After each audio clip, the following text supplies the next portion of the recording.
This is question 9 from the SACE Stage 2 Physics Course Companion from Subtopic 3.1, Wave Behaviour of Light. Here we have two transmitting antennas, A and B. They're both transmitting a signal of frequency 15 MHz, and they are both oriented vertically. A receiving antenna is placed 500 meters from A and 750 meters from B. To attempt to pick up the signal. First, we need to state and explain the orientation of the receiving antenna. So here, since the transmitting antennas are both oriented vertically, the receiving antenna needs to be oriented vertically. So we'll make a note of that. Since the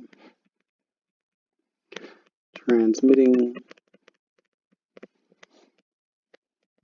antennas are vertically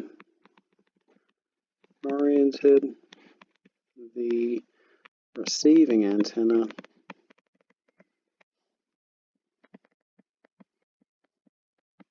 must be vertically oriented. Now, this sentence as it is isn't really an explanation, it's more of a statement. So what we need to do is give a little more detail to that. So since it's oriented vertically, the electric field component of the electromagnetic wave is vertically polarized. So let's make a note of that. So since the transmitting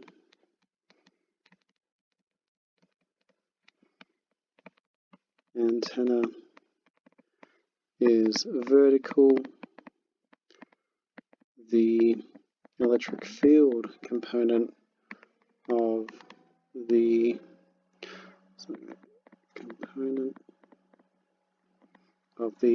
electromagnetic wave is vertical. Now, this vertical component interacts with the electrons in the receiving antenna to form an electrical signal. So this vertical electric field interacts with electrons in the receiving antenna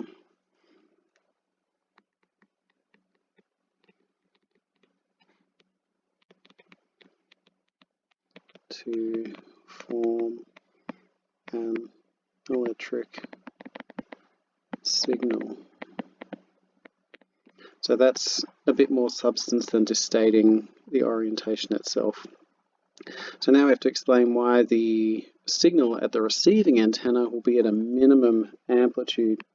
So in order to work this out, we need to first calculate the wavelength of the signal. So here we're given the speed of light and the frequency. So let's just calculate the wavelength straight away. So C equals F lambda. So lambda is C on F. So 3 times 10 to the power of 8 divided by 15 megahertz. Mega means 10 to the power of 6. If we substitute that into our calculator, we get 20 meters. Now we need to work out the difference in the distance from the transmitting antenna to the receiving antenna, and so that's from A and the transmitting antenna B to the receiving antenna. So here our path difference will be the 750 meters, take away 500 meters to be 250 meters. That's the bigger distance, take away the smaller one. Now we need to work out how many multiples of the wavelength go into 250 meters. So what we do is we go delta D divided by the wavelength, so 250 divided by 20, which is 12.5. Therefore, the wave is, so I have to make a note up here, out of phase. Since it's 12.5, it's out of phase by half a wavelength.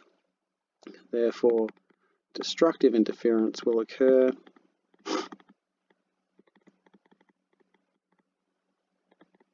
Therefore, it's a minimum amplitude.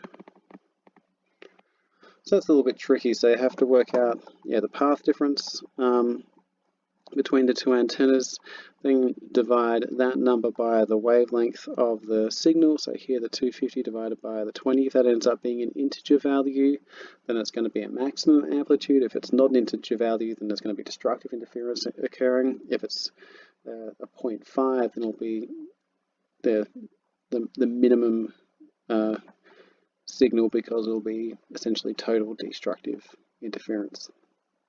So that's it. It's a little bit tricky, but not too bad. It just takes a few steps to go through the calculations here, and a little more detail for our explanation about why the transmitting and receiving antennas need to have the same orientation. And that's it.